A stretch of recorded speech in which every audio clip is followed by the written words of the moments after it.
morning, everyone, and happy Saturday. My name is Callie, and this is another weekend of Clarinets, Cats, and Coffee. Today's video, we will focus on the truth behind tonguing.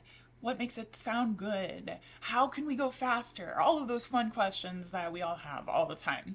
This topic is actually part of a greater topic of the start of 2025, and that is how to put together a good practice routine for yourself. Before we dig in, I want to let my patrons and channel members know, first of all, thank you so much for your support. Second of all, the etude that I am featuring in this video is in your inbox, or if you're a YouTube member, it's on the post. You have access to that, so you can print it out, do whatever you want with it. This is for the general population. I have published my very first Articulation ebook. It's a collection of progressive etudes, meaning that the very first one is very easy and the last one would be considered hard. If you are at an intermediate level, maybe early intermediate level, and you're looking for a progressive way to improve your tonguing over time, I would highly recommend that you check out my ebook. I will put a link to that below. Thank you all so much for your support, and I hope you enjoy today's video. Now, you're probably here because you want to know the truth, the secret, the big thing that's behind the magic of tonguing really well on clarinet. Well, I'm here to tell you there's no shortcuts. There's really actually no way for me to be able to tell you what your personal problem is. But I can tell you that 100% of the time, when people come to me with issues in their tonguing, they have bigger issues with the fundamentals of their playing. So what happens is we end up having to break down everything into the fundamental, most basic components of playing and build up their playing from there. Now, this sounds like a lot and it sounds like a big deal, and you're thinking probably, oh my goodness, Callie, this is too big of a project. I'm just going to give up. Oh, don't do that. Don't do that. I'm going to take you through some of the basics and some of the things that you can implement into your own playing to help you focus and help you break down the components into what goes into good tonguing, good articulation on clarinet.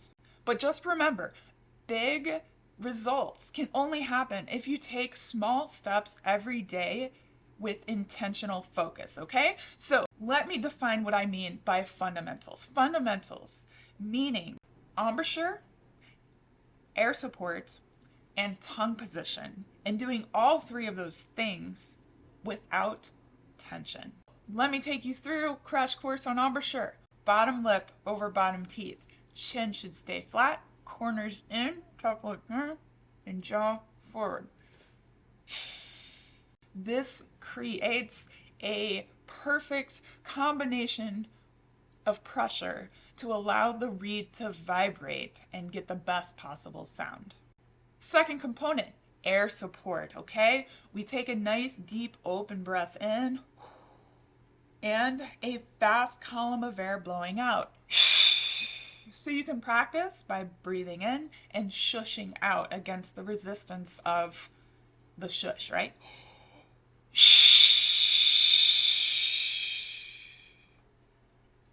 And the final piece of the puzzle here is tongue position. Now, there are many ways you can play clarinet with all kinds of tongue position and everything like this. I teach high tongue position, and the reason for that is it allows us to play with a fast column of air with greater projection at all dynamic levels, and it helps us achieve a centered, focused sound, okay? So if you want to sound like me, you have to play with high tongue, okay? And high tongue meaning in your mouth, the sides of your tongue touching your molars, the middle of your tongue flat but high in the mouth.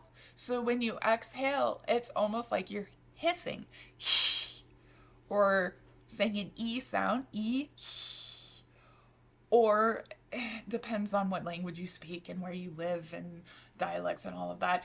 Even shh could be good. So try them all out. Find a position that gives you that clarity, that focus, and that projection that you're looking for, okay? And of course, really only coaching from a trained teacher can help you find what's best for you, but I encourage you to give those a try and see what works, okay?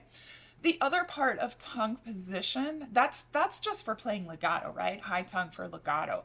The other component of tongue position is where the tip of your tongue is in your mouth, okay? Some people, when they shh, the tip of their tongue goes down. We don't want that. We want the tip of the tongue to be up. We want it to be pointed at the tip of the reed. And we want it to be as close to the reed as possible when we are sustaining long notes, okay? If we pull our tongue back, if we push it down, that creates a bubble of space in the front of our mouth. What happens when we have fast air all of a sudden going to an open space? It slows the air down, it spreads the sound, and it makes high notes and all kinds of things very difficult, okay? So keep the tongue high and keep the tip of the tongue pointed toward the reed. Now, the convenience of that is when we actually go to articulate, our tongue is very close to the reed and it's ready to go. So, what I chose today for the articulation component of our practice routine is from Magnani's first book of studies for clarinet from his intermediate method. And I picked this one because of the wide intervals in the clarion register. The clarion register can be very difficult if your tongue position is poor, if your air support is poor, if your embouchure is poor, okay? And don't fret, don't despair. Here's how you can break it down. First, choose a small passage, maybe only a couple of measures, to play slurred.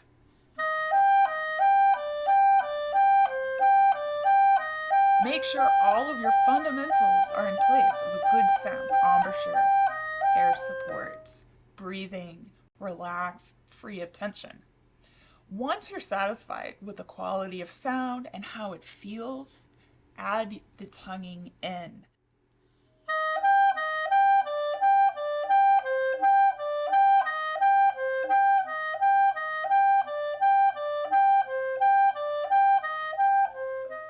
Remember good fundamentals of tonguing.